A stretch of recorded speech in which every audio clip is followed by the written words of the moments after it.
Welcome to learner B. I am Shivani Chauhan. इस video में हम क्लास 7th ज्योग्राफी की बुक का चैप्टर 1 एनवायरनमेंट के क्वेश्चन आंसर्स देखेंगे।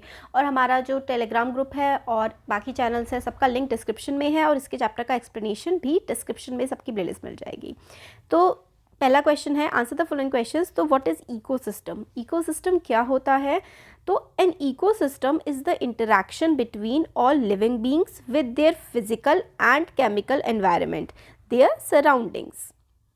Generally they are depend upon each other. तो इकोसिस्टम क्या है? हमारे आसपास की जो भी चीज़ें हैं, फिजिकल हो चाहे कि केमिकल हो, चाहे जो भी हमारे आसपास है, हम लिविंग बींग्स हैं, हम पेड़ों से इंटरेक्ट कर रहे हैं, जो हवा चल रही है उसकी वजह से ही हम सांस ले पा रहे हैं, तो हम हर किसी चीज़ से इंटरेक्ट कर रहे हैं। तो यही इकोसिस्टम पूरा बनाता है। इंटरेक्शन यानी कि मेल जोल यानी कि जुड़ाव, जो कि लिविंग बींग्स का अपने आसपास के एनवायरनमेंट से होता है।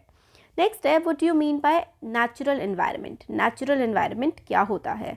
The natural environment consist of land, water, air, plants and animals. Thus natural environment refer to both biotic plants and animals, abiotic condition that exist on the earth. Biotic यानी कि bio जिस भी चीज़ में जान होती है, जैसे कि जानवर और पेड़ पौधे, और एबायोटिक जिसमें जान नहीं होती, जैसे कि हवा, पानी, मिट्टी, ठीक है, ये एबायोटिक होते हैं। तो नेचुरल एनवायरनमेंट जो भी नेचर से हम लोगों को पहले से मिला हुआ है, जैसे कि land, water, air, plants, animals, ये सब के सब नेचुरल एनवायरनमेंट होते हैं, जो कि एबायोटिक भी हो सकते हैं जिसमें जान होती है, और बायोटिक एबायोटिक दोनों होते हैं। What are the major components of environment? Environment के मेजर कंपोनेंट्स क्या क्या है? तो देखो बेसिकली 3 मेजर कंपोनेंट्स हैं एनवायरनमेंट के। एक तो है नेचुरल कंपोनेंट्स, फिर आता है ह्यूमन मेड कंपोनेंट्स, फिर आता है ह्यूमन कंपोनेंट्स। ह्यूमन कंपोनेंट हमारी जो पूरी की पूरी पॉपुलेशन है, ह्यूमन पॉपुलेशन ह्यूमन कंपोनेंट होता है। ह्यूमन मेड कंपोनेंट होता है क्रिएटेड बाय ह्यूमंस, जैसे कि रोड्स, हाउसेस, ब्रिजेस, ये ह्यूमन मेड मतलब इंसान ने बनाए हैं। नेचुरल कंपोनेंट्स होते हैं air, water, land, living things, ये सारे जो नेचर ने हमें, भगवान मतलब आप कुछ भी समझ सकते हो, जो हमें नेचर ने दिए हैं। Okay, for examples of human made environment. Human made environment जैसे कि पार्क हो गए, इंडस्ट्री हो गई, ब्रिजेस हो गई, बिल्डिंग हो गई, है ना, एक्वेरियम्स हो गए। एक्वेरियम होता है ना, हम लोगों ने बनाया होता है, जिसमें क्या फिशेस रहती हैं, जो एक्वेरियम होता है, ये सारे के सारे ह्यूमन के द्वारा बनाया हुआ एनवायरनमेंट है। लिथोस्फीयर जो हमारी मिट्टी होती है, सॉलिड क्रस्ट और the hard top layer of the earth. तो अर्थ की हार्ड टॉप लेयर जो होती है इज कॉल्ड लिथोस्फीयर, उसको हम लिथोस्फीयर कहते हैं। It is made up of rocks and minerals and is covered by thin layer of soil. तो ये पत्थरों की और मिनरल्स की बनी होती है और एक पतली सी इस पर मिट्टी की लेयर बिछी हुई होती है। तो सॉलिड क्रस्ट और hard top layer of earth is called lithosphere. It is made up of rocks and minerals and is covered by thin layer of soil.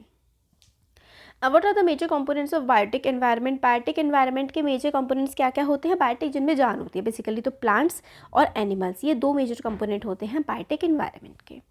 Biosphere क्या होता है? Narrow zone of earth where land, water, air interact with each other to support life. तो एक zone होता है जिसमें, जैसे आप समझो कि ये अगर लैंड है, ठीक है, ये वाटर है, और ये एयर है, ठीक है। तो यहाँ पर किस जगह पर ये 3 मिल रहे हैं, ये बीच का एक पार्ट बन रहा है जिस पर ये तीनों के तीनों मिल रहे हैं, लैंड, वाटर और एयर। जहाँ पर ये सब मिलते हैं वहाँ पर इंसान या जीव जंतु रह सकते हैं, और उसी को हम लोग बायोस्फीयर बोलते हैं। Biosphere is the narrow zone of earth where land, water, air interact with each other to support life. अब टिक दी करेक्ट है। Which are not natural ecosystem, जो हमें नेचर से मिलते हैं वो नेचुरल होते हैं, और इसमें नेचुरल कौन सा नहीं है? एक्वेरियम। एक्वेरियम मतलब हम लोग क्या करते हैं, ग्लास के वो ले आते हैं और उसके अंदर मछली रख देते हैं और जानवर रख देते हैं, तो वो एक्वेरियम होता है, ये नेचुरल नहीं है। डेजर्ट, फॉरेस्ट, ये तो खुद ही बनते हैं, तो ये नेचुरल है। नेचुरल नहीं है ये पूछा गया था, तो B aquarium is the correct answer. What is not a component of human environment? इनमें से ह्यूमन एनवायरनमेंट का कॉम्पोनेंट कौन सा नहीं है? तो ह्यूमन एनवायरनमेंट का कंपोनेंट हमने ऊपर देखा था ना कि लैंड है, रिलीजन नहीं है, कम्युनिटी क्या मतलब, इसमें से हमें बेसिकली ये पूछा गया है कि कौन सा कंपोनेंट ह्यूमन एनवायरनमेंट का नहीं है। तो ह्यूमन एनवायरनमेंट का लैंड नहीं है। क्यों? क्योंकि ह्यूमंस धर्म, ह्यूमंस अपनाते हैं। कम्युनिटी मतलब सारे के सारे एक गुट होता है इंसानों का। तो ह्यूमन एनवायरनमेंट में इंसानों से रिलेटेड चीज़ें आती हैं। ज़मीन तो ये तो नेचुरल एनवायरनमेंट है। हमसे पूछा है कि ह्यूमन एनवायरनमेंट कौन सा नहीं है, तो लैंड ह्यूमन एनवायरनमेंट नहीं है क्योंकि ये तो नेचुरल है। तो ए करेक्ट आंसर है। What is human made? Human made environment यानी कि इंसानों द्वारा बनाया गया एनवायरनमेंट कौन सा है इनमें से? तो रोड इंसान ने बनाई है, और है ना, तो माउंटेन्स ही तो नेचुरल होता है। What is threat to environment? Environment को क्या थ्रेट है भाई? ग्रोइंग पॉपुलेशन, बहुत ज़्यादा जो ये आबादी बढ़ रही है ना, इससे हमारे नेचर को काफ़ी थ्रेट है। इंसान सब कुछ बर्बाद कर देते हैं क्योंकि नेचुरल रिसोर्सेज को। अब मैच द फॉलोइंग करना है।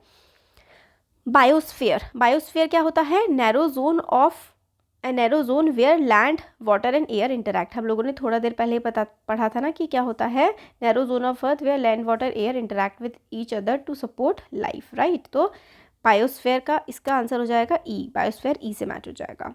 एटमॉस्फेयर क्या होता है? हवा वाला, blanket of air with surround earth. तो blanket of air with surround earth ये होता है एटमॉस्फेयर। बायोस्फीयर क्या हो गया? बायोस्फीयर होता है ई। Narrow zone where land water and air meet या इंटरैक्ट। हाइड्रोस्फीयर पानी से रिलेटेड डोमेन ऑफ वाटर, यानी कि बी वाला है इसका आंसर। एनवायरनमेंट क्या होता है? हमारी जो सराउंडिंग होती हैं, हमारे आसपास की चीज़ें, हमारा एनवायरनमेंट होता है और सराउंडिंग्स। तो इस तरीके से मैचिंग हो जाएगी हमारी, ठीक है। ये हो गया बायोस्फीयर। अगर मैं मैच ही करके दिखाऊँ आपको तो बायोस्फीयर मिलेगा ई से जा कर के यहाँ से। एटमॉस्फेयर किससे मिलेगा? ब्लैंकेट ऑफ एयर से। हाइड्रोस्फीयर डोमेन ऑफ वाटर, और एनवायरनमेंट आर सराउंडिंग्स। अब नेक्स्ट है give reason. Man modifies his environment. Man modify करता है अपने एनवायरनमेंट को, यानी कि मैन क्या करता है? एनवायरनमेंट को बदलता है, यानी कि अपने एनवायरनमेंट में इंसान क्या करता है? काफ़ी ज़्यादा बदलाव लेकर के आता है। तो वो कैसे? हम लोगों ने घर बना दिए, बिल्डिंगें बना दी, ब्रिजेस बना दिए, है ना, नदियों का रास्ता बदल दिया, तो हमने मॉडिफाई किया है, हमने बदलाव लाया है अपने एनवायरनमेंट में। Man modifies his environment to fulfil his basic needs. अपनी ज़रूरतें पूरा करने के लिए हम अपने एनवायरनमेंट को मॉडिफाई करते हैं। He builds houses to live in and industries to work in which modifies the environment. हम लोग घर बनाते हैं रहने के लिए, इंडस्ट्रीज बनाते हैं काम करने के लिए। Man has use the fossil fuel for its own development disturbing the ecological system and human habitats. तो हम लोगों ने फोसिल फ्यूल यानी कि ज़मीन में से कोयला, पेट्रोल ये निकाला, इससे क्या हुआ? हमारे एनवायरनमेंट को भी बहुत बुरा असर पड़ता है क्योंकि कार्बन डाइऑक्साइड रिलीज़ होती है, और कई लोगों के घर भी, मतलब ह्यूमन हैबिटाट्स और एनिमल जो जानवर वहाँ पर रहते थे, उनके हैबिटाट्स को, उनके एरिया को भी इंसान नुकसान पहुँचाता है। Plants and animals depend on each other. Obviously हम लोग प्लांट्स और एनिमल्स एक दूसरे पे डिपेंड करते हैं। Plants and animals are interdependent on each other because plants are the producers and animals are the consumers. ये हम लोगों ने पहले पढ़ा है साइंस में ना, कि प्लांट्स क्या करते हैं? प्लांट्स खाना बनाते हैं, और इंसान खाना नहीं बनाते तो प्लांट्स से लेते हैं खाना। Plants release oxygen in atmosphere which is inhaled by human beings and human exhale carbon dioxide which helps plants in producing their own food. तो प्लांट्स क्या करते हैं? ऑक्सीजन रिलीज करते हैं एटमॉस्फेयर में, और इंसान उसको इनहेल कर लेते हैं, सांस लेते हैं उससे। और ह्यूमंस जो कार्बन डाइऑक्साइड निकालते हैं, वो कार्बन डाइऑक्साइड प्लांट्स इस्तेमाल करते हैं अपना खाना बनाने में। तो इस तरीके से एक दूसरे पे डिपेंड करते हैं। तो ये थे क्वेश्चन आंसर्स। अच्छा लगा है तो ज़रूर वीडियो को लाइक करिए, चैनल को सब्सक्राइब करिए, शेयर करिए। Thank you.